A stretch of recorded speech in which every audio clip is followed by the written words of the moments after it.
ಆತ್ಮೀಯ ಯೂಟ್ಯೂಬ್ ವೀಕ್ಷಕರಿಗೆ ನಮಸ್ಕಾರ.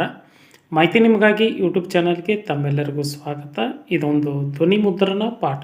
ಕನ್ನಡ ಸಾಹಿತ್ಯ ಚರಿತ್ರೆಯಲ್ಲಿ ಸಾಹಿತ್ಯಿಕ ಪಠ್ಯಗಳ ಜೊತೆಗೆ ಕಾವ್ಯ ಮೀಮಾಂಸೆಯನ್ನು ಅಧ್ಯಯನ ಮಾಡತಕ್ಕಂತಹ ಐಚ್ಛಿಕ ಕನ್ನಡ ವಿದ್ಯಾರ್ಥಿಗಳಿಗೆ ಸ್ಪರ್ಧಾತ್ಮಕ ಪರೀಕ್ಷೆಗಳಲ್ಲಿ ಕನ್ನಡ ವಿಷಯವನ್ನೇ ಐಚ್ಛಿಕ ವಿಷಯವನ್ನಾಗಿ ತೆಗೆದುಕೊಂಡು ಅಧ್ಯಯನ ಮಾಡತಕ್ಕಂತಹ ಸ್ಪರ್ಧಾತ್ಮಕ ಪರೀಕ್ಷಾ ಅಭ್ಯರ್ಥಿಗಳಿಗೆ ಸಾಕಷ್ಟು ಸ್ಪರ್ಧಾತ್ಮಕ ಪರೀಕ್ಷೆಗಳಲ್ಲಿ ಭಾರತೀಯ ಕಾವ್ಯ ಮೀಮಾಂಸೆ ಕನ್ನಡ ಸಾಹಿತ್ಯದ ಕುರಿತಾದಂತಹ ಪ್ರಶ್ನೆಗಳು ಬಂದೇ ಬರ್ತಾ ಇದ್ದಾವು. ಇಂತಹ ನಿಟ್ಟಿನಲ್ಲಿ ಉನ್ನತ ಶಿಕ್ಷಣದಲ್ಲಿ ಐಚ್ಛಿಕ ಕನ್ನಡ ವಿಷಯವನ್ನು ಅಧ್ಯಯನ ಮಾಡತಕ್ಕಂತಹ ವಿದ್ಯಾರ್ಥಿಗಳಿಗೆ ಭಾರತೀಯ ಕಾವ್ಯ ಮೀಮಾಂಸೆ, ಇದರ ಅರ್ಥ, ಇತಿಹಾಸ, ಸ್ವರೂಪ, ಲಕ್ಷಣಗಳು ಎಲ್ಲ ವಿಶ್ವವಿದ್ಯಾಲಯಗಳಲ್ಲಿ ಐಚ್ಛಿಕ ಕನ್ನಡ ವಿಷಯದ ಪಠ್ಯಕ್ರಮವಾಗಿ ಇದ್ದೇ ಇರುತ್ತದೆ. ಹಾಗಾಗಿ ಈ ಒಂದು ಧ್ವನಿ ಮುದ್ರಣ ಪಾಠದಲ್ಲಿ ಭಾರತೀಯ ಕಾವ್ಯ ಮೀಮಾಂಸೆ ಅಂದರೇನು, ಇದರ ಅವಶ್ಯಕತೆ, ಇದರ ಸ್ವರೂಪ, ಕಾವ್ಯ ಮೀಮಾಂಸೆಯ ಕುರಿತಾದಂತಹ ಮೀಮಾಂಸೆಕಾರರ ವ್ಯಾಖ್ಯಾನಗಳು, ಒಂದಿಷ್ಟು ವಿಷಯಗಳನ್ನು ಈ ಒಂದು ಧ್ವನಿ ಮುದ್ರಣ ಪಾಠದಲ್ಲಿ ತಿಳಿದುಕೊಳ್ಳೋಣ. ಪೂರ್ಣವಾಗಿ ನೋಡಿ. ನಿಮ್ಮ ಅಧ್ಯಯನಕ್ಕೆ ಇದೊಂದು ಪೂರಕ ಸಾಮಗ್ರಿ ಅನ್ನೋದನ್ನು ನಾನು ಭಾವಿಸ್ತಾ ಇದ್ದೀನಿ. ಹಾಗಾಗಿ ಮಾಹಿತಿ ನಿಮಗಾಗಿ ಯೂಟ್ಯೂಬ್ ಚಾನಲನ್ನು ಫಸ್ಟ್ ಟೈಮ್ ವೀಕ್ಷಣೆ ಮಾಡ್ತಾ ಇದ್ದರೆ ಸಬ್ಸ್ಕ್ರೈಬ್ ಬಟನ್ ಮೇಲೆ ಕ್ಲಿಕ್ ಮಾಡಿ, ಬೆಲ್ ಐಕನನ್ನು ಒತ್ತಿ ಆಲ್ ಅಂತಕ್ಕಂಥ ಆಪ್ಷನ್ಸ್ ಆಯ್ಕೆ ಮಾಡಿಕೊಳ್ಳಿ. ಪೂರ್ಣವಾಗಿ ನೋಡಿ ತಮ್ಮ ಅನಿಸಿಕೆ ಅಭಿಪ್ರಾಯಗಳನ್ನು ಕಮೆಂಟ್ ಮೂಲಕವಾಗಿ ಫೀಡ್ಬ್ಯಾಕ್ ಕೊಡ್ಬೋದಾಗಿದೆ. ಮಾಹಿತಿಗೆ ಒಂದು ಲೈಕ್ ಕೊಡೋದನ್ನು ಮರೆಯದಿರಿ. ಈಗಲೇ ಲೈಕ್ ಬಟನ್ ಮೇಲೆ ಕ್ಲಿಕ್ ಮಾಡಿ. ಬನ್ನಿ ಭಾರತೀಯ ಕಾವ್ಯ ಮೀಮಾಂಸೆಯ ಕುರಿತು ತಿಳಿದುಕೊಳ್ಳೋಣ. ಕಾವ್ಯ ಮೀಮಾಂಸೆಯನ್ನು ತಿಳಿದುಕೊಳ್ಳುವುದಕ್ಕಿಂತಲೂ ಮುಂಚಿತವಾಗಿ ಕಾವ್ಯ ಉದಯ ಅಥವಾ ಸಾಹಿತ್ಯದ ಉದಯ. ಸಾಹಿತ್ಯ ಮನುಷ್ಯ ಜೀವನದ ಒಂದು ಅವಿಭಾಜ್ಯ ಅಂಗ. ಈ ಸಾಹಿತ್ಯವು ಬದುಕಿನ ಭರವಸೆಯ ಒಂದು ಮುನ್ನುಡಿ ಅಂದರೆ ತಪ್ಪಾಗಲಾರದು. ನೋವು ನಲುವಿಗಳಿಗೆ ಕನ್ನಡಿ ಈ ಸಾಹಿತ್ಯ. ಆದರೆ ಬರೆದದ್ದೆಲ್ಲವೂ ಸಾಹಿತ್ಯ ಅಂದು ಒಪ್ಪಿಕೊಳ್ಳಲಿಕ್ಕೆ ಸಹೃದಯಗಾರ ಸಿದ್ಧನಿರುವುದಿಲ್ಲ. ಸಹೃದಯಗಾರನೆಂದರೆ ಓದುಗರು.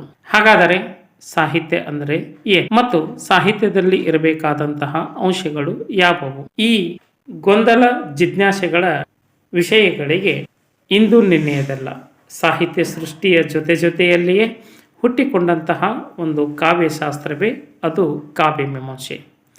ಕಾವ್ಯದಲ್ಲಿ ಇರಬೇಕಾದ ರಸ, ಗುಣ, ಅಲಂಕಾರ, ಧ್ವನಿ, ವಕ್ರೋಕ್ತಿ, ಔಚಿತ್ಯ ಇತ್ಯಾದಿಗಳನ್ನು ತಿಳಿಸುವ ಶಾಸ್ತ್ರವಾಗಿ ಬಳಕೆಗೆ ಬಂದ ಈ ಕಾವ್ಯ ಮೀಮಾಂಸೆ ಶಾಸ್ತ್ರವು ತನ್ನದೇ ಆದ ವಿಶಿಷ್ಟತೆಯನ್ನು ಪಡೆದುಕೊಂಡಿದೆ. ಸಾಹಿತ್ಯ ಸಂಪತ್ತನ್ನು ಅರಿಯುವ ಮತ್ತು ಅಳೆಯುವ ಒಂದು ಸಿದ್ಧಾಂತವಾಗಿ ಬೆಳೆದು ಬಂದ ಈ ಶಾಸ್ತ್ರವು ಭಾರತೀಯ ಕಾವ್ಯ ಮೀಮಾಂಸೆಯಲ್ಲಿ ಅಥವಾ ಭಾರತೀಯ ಸಾಹಿತ್ಯದಲ್ಲಿ ಭರತನಿಂದ ಹಿಡಿದು ಜಗನ್ನಾಥ ಪಂಡಿತನವರೆಗೂ ವಿವಿಧ ವ್ಯಾಖ್ಯಾನಗಳ ಹಿನ್ನೆಲೆಯಲ್ಲಿ, ತತ್ವಗಳ ಹಿನ್ನೆಲೆಯಲ್ಲಿ, ನಿಯಮಗಳ ಹಿನ್ನೆಲೆಯಲ್ಲಿ, ಸೂತ್ರಗಳ ಹಿನ್ನೆಲೆಯಲ್ಲಿ ಭಾರತೀಯ ಕಾವ್ಯ ಮೀಮಾಂಸೆ ಬಹುತೇಕ ಪ್ರಾಂತೀಯ ಭಾಷೆಗಳಲ್ಲಿ ತನ್ನ ವಿಸ್ತಾರವನ್ನು ವಿಸ್ತರಿಸಿಕೊಂಡಿದೆ. ಇಂತಹ ಭಾರತೀಯ ಕಾವ್ಯ ಮೀಮಾಂಸೆಯ ಅರ್ಥವನ್ನು ನಾವು ತಿಳಿದುಕೊಳ್ಳುವ ಪ್ರಯತ್ನವನ್ನು ಮಾಡೋಣ. ಕಾವ್ಯ ಮೀಮಾಂಸೆ ಸಾಮಾನ್ಯವಾಗಿ ರೀತಿ, ರಸ, ಧ್ವನಿ, ವಕ್ರೋಕ್ತಿ ಮೊದಲಾದವುಗಳ ಸ್ಥಾನ ಮತ್ತು ಈ ವಿಷಯಗಳಿಗೆ ಸಂಬಂಧಿಸಿದ ಶಾಸ್ತ್ರೀಯ ವಿವೇಚನೆಯ ಕಾವ್ಯ ಮೀಮಾಂಸೆ. ಅಲಂಕಾರ ಶಾಸ್ತ್ರ ಎಂಬುದು ಇದರ ಇನ್ನೊಂದು ಹೆಸರು. ಅಲಂಕಾರವೇ ಕಾವ್ಯದ ಗುರಿ ಮತ್ತು ಕಾವ್ಯದ ಪರಮಾರ್ಥ ಎಂಬ ವಾದದ ಹಿನ್ನೆಲೆಯಲ್ಲಿ ಈ ಅರ್ಥ ಬಂದಿರುವ ಸಾಧ್ಯತೆಯೂ ಇದೆ. ಲೇಖನ, ಭಾಷಣಾದಿ ಸ್ವರೂಪ, ಅವುಗಳ ಉಕ್ತಿ, ಚಮತ್ಕಾರ ನಿರ್ಮಿಸುವ ಅಲಂಕಾರ ಶಾಸ್ತ್ರವು ಕಾವ್ಯ ಸಾಧಿಸುವ ಕ್ರಮವನ್ನು ತಿಳಿಸುವ ಮೀಮಾಂಸೆಯಾಗಿ ನಿಂತಿದ್ದು ಚರಿತ್ರೆಯಾಗಿದೆ. ಮೀಮಾಂಸೆ ಮತ್ತು ವಿಮರ್ಶೆ ಇವೆರಡೂ ಪದಗಳ ಒಂದೇ ಅರ್ಥದಲ್ಲಿ ಪ್ರಯೋಗಿಸಲಾಗುತ್ತಿದ್ದು, ಒಂದು ಕಾವ್ಯದ ಸ್ವರೂಪ ಲಕ್ಷಣಗಳನ್ನು, ಇತಿಮಿತಿಗಳನ್ನು ವಿವೇಚಿಸಿ ಅದಕ್ಕೆ ಬೆಲೆ ಕಟ್ಟುವ ಪ್ರಯತ್ನ ವಿಮರ್ಶೆಯದಾಗಿದ್ದು, ಹಾಗೆ ಬೆಲೆ ಕಟ್ಟುವಾಗ ಬಳಸುವ ಓರೆಗಲ್ಲುಗಳನ್ನು ನಿರ್ಮಿಸುವ ಕಾವ್ಯದ ಕಾರ್ಯ ಮೀಮಾಂಸೆ. ಹೀಗೆ ಇವೆರಡೂ ಕೆಲ ಸಂದರ್ಭದಲ್ಲಿ ಜೊತೆಯಾಗಿ, ಕೆಲ ಸಂದರ್ಭಗಳಲ್ಲಿ ಭಿನ್ನವಾಗಿ ನಿಲ್ಲುವುದೂ ಉಂಟು. ಮೀಮಾಂಸೆ ಎಂಬುದಕ್ಕೆ 3 ಅರ್ಥಗಳನ್ನು ನಾವು ಇಲ್ಲಿ ಗುರುತಿಸಬಹುದಾಗಿದೆ. ಮೀಮಾಂಸೆ ಎಂದರೆ ಚಿಂತನ ಮಂಥನ, ಮೀಮಾಂಸೆ ಎಂದರೆ ಚರ್ಚೆ, ಮೀಮಾಂಸೆ ಎಂದರೆ ಪರಿಶೀಲನೆ. ಒಂದು ಸಾಹಿತ್ಯ ಕೃತಿಯನ್ನು ಕುರಿತು ಮಾಡುವ ಚಿಂತನೆಯೇ ಮೀಮಾಂಸೆ. ಮೊಟ್ಟ ಮೊದಲ ಬಾರಿಗೆ ರಾಜಶೇಖರನಿಂದ ಬಳಕೆಯಾದ ಈ ಪದವು ಹಲವಾರು ಲಾಕ್ಷಣಿಕರಿಂದ ಚಿಂತನೆಗೆ ಒಳಪಟ್ಟು ಮೀಮಾಂಸೆಯು ಸಾಹಿತ್ಯದ ಸಿದ್ಧಾಂತವಾಗಿ ಬಹುಚರ್ಚಿತ ವಿಷಯವಾಗಿ ಮುಂದುವರಿಯಿತು. ಸಂಸ್ಕೃತದಲ್ಲಿ ಈ ಕಾವ್ಯ ಮೀಮಾಂಸೆಯು ಕ್ರಿಸ್ತ ಶಕದ ಆರಂಭದ ವೇಳೆಗೆ ಸ್ವತಂತ್ರ ಶಾಸ್ತ್ರವಾಗಿ ಬೆಳೆದಿತ್ತು. ಭರತನ ನಾಟ್ಯಶಾಸ್ತ್ರ ಕೃತಿಗಳಲ್ಲಿ, ಪತಂಜಲಿಯ ಮಹಾಭಾಷ್ಯದಲ್ಲಿ, ರುದ್ರದಾಮನ ಶಿಲಾಲೇಖದಲ್ಲಿ ಇದರ ಉಲ್ಲೇಖಗಳನ್ನು ನಾವು ಕಾಣುತ್ತೇವೆ. ಹಾಗಾಗಿ ಭಾರತೀಯ ಕಾವ್ಯ ಮೀಮಾಂಸೆಗೆ ಮೀಮಾಂಸೆಕಾರರ ಕೆಲವೊಂದಿಷ್ಟು ವ್ಯಾಖ್ಯಾನಗಳನ್ನು ಅವಲೋಕನ ಮಾಡುವುದು ಈ ಸಂದರ್ಭದಲ್ಲಿ ಉಚಿತ.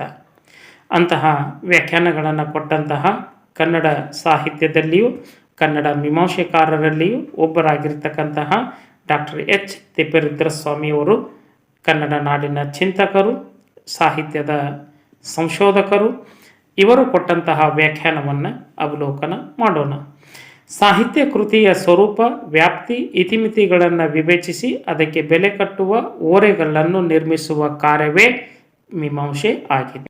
ಕನ್ನಡ ಸಾಹಿತ್ಯದ ಸಮನ್ವಯ ಕವಿ ಎಂದೇ ಪ್ರಸಿದ್ಧರಾಗಿರ್ತಕ್ಕಂತಹ ಮೂರನೇ ರಾಷ್ಟ್ರಕವಿ ಎಂಬ ಬಿರುದಾಂಕಿತ GS ಶಿವರುದ್ರಪ್ಪನವರ ಕಾವ್ಯ ಮೀಮಾಂಸೆಯ ವ್ಯಾಖ್ಯಾನ ಹೀಗಿದೆ. ಸಾಹಿತ್ಯ ಕೃತಿಯೊಂದನ್ನು ಕುರಿತು ನಡೆಯುವ ಚರ್ಚೆ ಮತ್ತು ಚಿಂತನ ಮಂಥನಗಳೇ ಕಾವ್ಯ ಮೀಮಾಂಸೆ. ಈ ಎರಡು ವ್ಯಾಖ್ಯಾನಗಳನ್ನು ಅವಲೋಕನ ಮಾಡಿದಾಗ ಕವಿಯಿಂದ ರಚಿಸಲ್ಪಟ್ಟಂತಹ ಕಾವ್ಯ, ಆ ಕಾವ್ಯದಲ್ಲಿ ಅಡಗಿರುವ ಕಾವ್ಯದ ಸಂದೇಶ, ಸಾಮಾಜಿಕ ಗುಣಧರ್ಮ, ಕವಿಯ ಕಾವ್ಯಧರ್ಮ, ಅಲ್ಲಿ ಒಳಗೊಂಡಿರ್ತಕ್ಕಂತಹ ಭೌತಿಕ ಅಲಂಕಾರಗಳು, ಅಲ್ಲಿ ಒಳಗೊಂಡಿರ್ತಕ್ಕಂತಹ ಭೌತಿಕ ವಿಚಾರಶಕ್ತಿ, ಇವೆಲ್ಲವನ್ನು ಅಳೆದು ತೂಗುವಂತಹ ಕ್ರಿಯೆಯನ್ನು ನಾವು ಕಾವ್ಯ ಮೀಮಾಂಸೆ ಅಂದರೆ ತಪ್ಪಾಗಲಾರದು.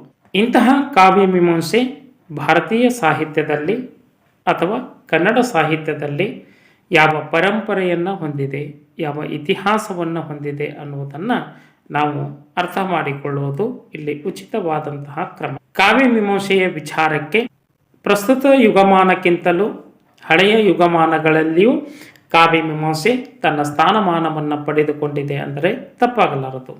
ವಾಲ್ಮೀಕಿ ರಾಮಾಯಣವನ್ನು ಸಂಸ್ಕೃತದ ಆದಿಕಾವ್ಯವೆಂದು ಕರೆಯುವುದು ವಾಡಿಕೆ.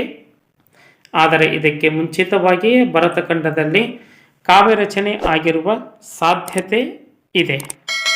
ಆರ್ಯರ ಆದಿಗ್ರಂಥವಾದ ವೇದ ಸಂಹಿತೆಯಲ್ಲಿ ಹಲವು ಸೂಕ್ತಗಳು ಮತ್ತು ಉಪನಿಷತ್ತುಗಳಲ್ಲಿ ಕಾವ್ಯದ ಹಲವು ಭಾಗಗಳು ಕಂಡುಬರುತ್ತವೆ. ಲೌಕಿಕ ಸಾಹಿತ್ಯದಲ್ಲಿ ಕೂಡ ಆದಿಕವಿಗೂ ಹಿಂದೆಯೇ ಕವಿಗಳು ಇದ್ದಿರಬೇಕು. ರಾಮಾಯಣದ ನಂತರವಂತೂ ಸಂಸ್ಕೃತ ಕಾವ್ಯ ಕ್ಷೇತ್ರ ಸರ್ವತೋಮುಖವಾಗಿ ಬೆಳೆಯಿತು.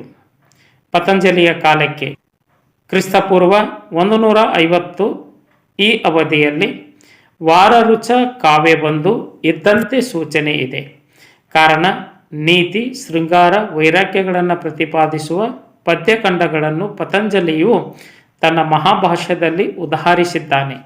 ಹೀಗೆ ಕಾವ್ಯದ ರಚನೆ ಮತ್ತು ದೇಶದಲ್ಲಿ ಪ್ರಾಚೀನವಾದರೂ ಅದರ ವಿವೇಚನೆ ಕಡೆಗೆ ಮೇಧಾವಿಗಳ ಮನಸ್ಸು ಬೇಗ ಹರಿದಂತೆ ಕಾಣಿಸುವುದಿಲ್ಲ. ಏನೇ ಇರಲಿ, ರಾಮಾಯಣ ಮತ್ತು ಮಹಾಭಾರತದ ಮಹಾಕಾವ್ಯಗಳಲ್ಲಿ ಕಾವ್ಯ ಮೀಮಾಂಸೆಯ ತತ್ವಗಳನ್ನು ಕವಿಗಳು ಬಳಸಿಕೊಂಡಿರುವುದು ಕಂಡುಬರುತ್ತದೆ. ಈ ಆದಿ ಮಹಾಕಾವ್ಯಗಳಲ್ಲಿ ಕಾವ್ಯ ಮೀಮಾಂಸೆಯ ಸೊಗಡನ್ನು, ಕಾವ್ಯ ಮೀಮಾಂಸೆಯ ತತ್ವಗಳನ್ನು ವಾಲ್ಮೀಕಿ ಮಹರ್ಷಿಗಳು ಮತ್ತು ವ್ಯಾಸ ಮಹರ್ಷಿಗಳು ಬಳಸಿಕೊಂಡಿರುವುದು ಅಲ್ಲಿ ಗೋಚರವಾಗುತ್ತದೆ. ಸದ್ಯದ ಅಧಿಕೃತ ದಾಖಲೆಗಳ ಅನುಸಾರವಾಗಿ ಭಾರತೀಯ ಕಾವ್ಯ ಮೀಮಾಂಸೆಗೆ ಸುಮಾರು 2000 ವರ್ಷಗಳ ದೀರ್ಘ ಪರಂಪರೆ ಇದೆ ಅನ್ನುವುದನ್ನು ನಾವು ಗುರುತಿಸಬಹುದಾಗಿದೆ. ಕವಿ ಮತ್ತು ಕಾವ್ಯದ ಲಕ್ಷಣಗಳು, ಕಾವ್ಯ ಪ್ರಭೇದಗಳು, ಕಾವ್ಯಾಲಂಕಾರಗಳು, ಕಾವ್ಯದ ವಸ್ತು ಇತ್ಯಾದಿ ಕಾವ್ಯ ನಿರ್ಮಿತಿಗೆ ಸಂಬಂಧಿಸಿದ ಮಹತ್ವದ ಅಂಶಗಳ ಶಾಸ್ತ್ರೀಯ ನಿರೂಪಣೆಯೇ ಕಾವ್ಯ ಮೀಮಾಂಸೆ ಆಗಿದೆ. ಇಂತಹ ಕಾವ್ಯ ಮೀಮಾಂಸೆ ಆರಂಭದಲ್ಲಿ ನಾಟ್ಯ, ನೃತ್ಯ ಇತ್ಯಾದಿ ರಂಗ ಸಂಸ್ಕರಣ ಅಥವಾ ನಾಟ್ಯ ಕಲೆಯನ್ನು ಸರ್ವಾಂಗ ಸುಂದರವಾಗಿ ಮಾಡುವ ಒಂದು ಪರಿಷ್ಕರಣ ಶಾಸ್ತ್ರವಾಗಿದ್ದು, ಕಾಲಕ್ರಮೇಣ ಇದು ಕಾವ್ಯ ಕಲೆಯನ್ನು ಪರಿಷ್ಕರಿಸುವ ಶಾಸ್ತ್ರವಾಗಿ ಪರಿಣಮಿಸಿತು. ಇದರ ಆರಂಭ ಯಾವಾಗ, ಯಾರಿಂದ ಆಯಿತು ಎಂದು ಇತ್ಯರ್ಥಪಡಿಸುವುದು ಕಷ್ಟದ ಕೆಲಸವಾಗಿದೆ. ಸಾಹಿತ್ಯದಲ್ಲಿ ಸೌಂದರ್ಯ ಉಪಾಸನೆ ಪ್ರಾರಂಭದಿಂದಾಗಿಂದಲೂ ಪಂಡಿತರು ಮತ್ತು ವಿಮರ್ಶಕರು ಸಾಹಿತ್ಯದಲ್ಲಿ ಸೌಂದರ್ಯ ಅರಸಿ ಈ ಸಂಸ್ಕರಣ ಶಾಸ್ತ್ರವನ್ನು ಬೆಳೆಸಿಕೊಂಡು ಬಂದಿದ್ದಾರೆ. ಇದುವನ್ನೇ ನಾವು ಅಲಂಕಾರ ಶಾಸ್ತ್ರ ಅಥವಾ ಕಾವ್ಯ ಮೀಮಾಂಸೆ ಎಂದು ಕರೆಯಲಾಗುತ್ತದೆ. ಇದಕ್ಕೆ ಮೂಲ ಆಧಾರ ಸ್ತಂಭ ಭಾರತೀಯ ಕಾವ್ಯ ಮೀಮಾಂಸೆಯಲ್ಲಿ ಭರತ ಮುನಿಯು ರಚನೆ ಮಾಡಿರ್ತಕ್ಕಂತಹ ನಾಟ್ಯಶಾಸ್ತ್ರ ಕೃತಿ.